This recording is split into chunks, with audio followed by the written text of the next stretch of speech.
I'm Mandy. Welcome to Souped Up Recipes. Today we're making Cantonese beef chow in an air fryer. It's such a game changer. Traditionally, stir-fry noodles relies on a blazing hot wok to achieve that signature wok-hei effect. But if you don't have a powerful stove or you're cooking in a limited space, the air fryer makes this dish incredibly easy and approachable without sacrificing the flavor. So let's get started. These noodles are called hofen in Chinese, but in the USA, you often see them labeled as pho noodles in almost any Asian market, so they are very easy to get.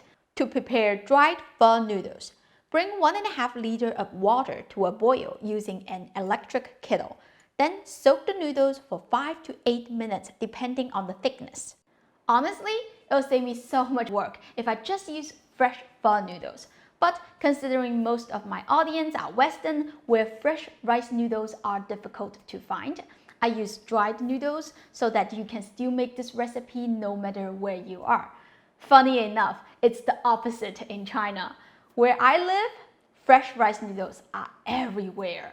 But the dry versions are surprisingly hard to find. I had to order mine online. Alright, the noodles are done soaking. You can take a bite. They should be tender with a slight chew.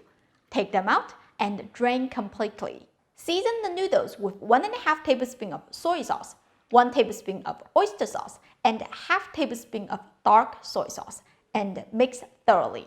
Then drizzle in 1 tablespoon of cooking oil to coat the noodles.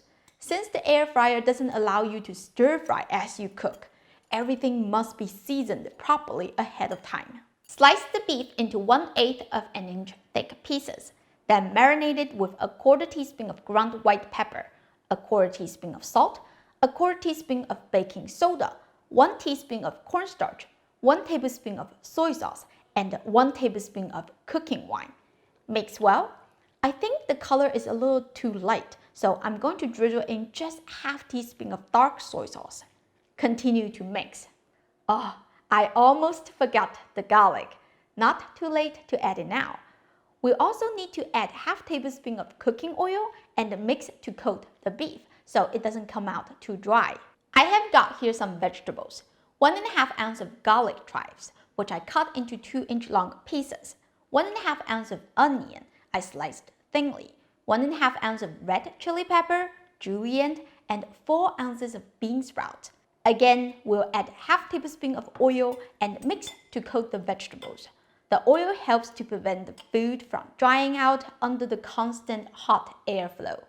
Now we have everything ready. Before we start cooking, let me explain something really important. If you want to replicate that wok-hei effect, I recommend cooking smaller portions at a time. If the basket is overcrowded, the hot air will not flow properly, leading to uneven texture and soggy spots. Smaller portions give you more control, better flavor, and a result that is much closer to proper wok cooking. This recipe serves 2, so I divided all the ingredients into 2 identical batches. Add 1 batch of the noodles, then spread the marinated beef evenly on the top in a single layer. Set the temperature to the highest setting that your air fryer can go and cook for 3 minutes or until the beef is just cooked. Mine only goes to 190 degrees Fahrenheit. It's a little low, but good enough.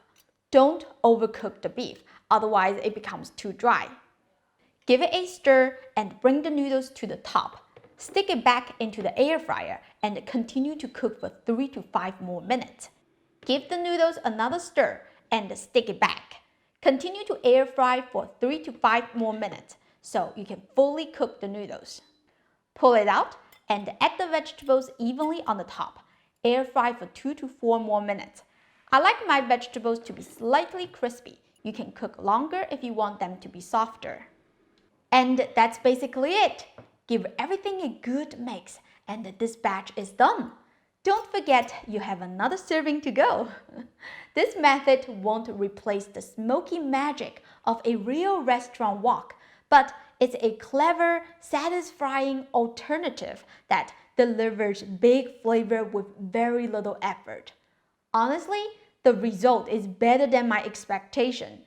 The noodles come out savory and glossy, the beef stays tender, and the vegetables add that fresh crunch at the end. Once you tried it, you might find yourself making chow fun this way more often.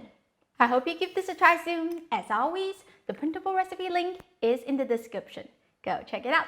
Don't forget to like and subscribe to my channel for more easy and delicious Chinese food. Thank you for watching, and I'll see you next time. Bye!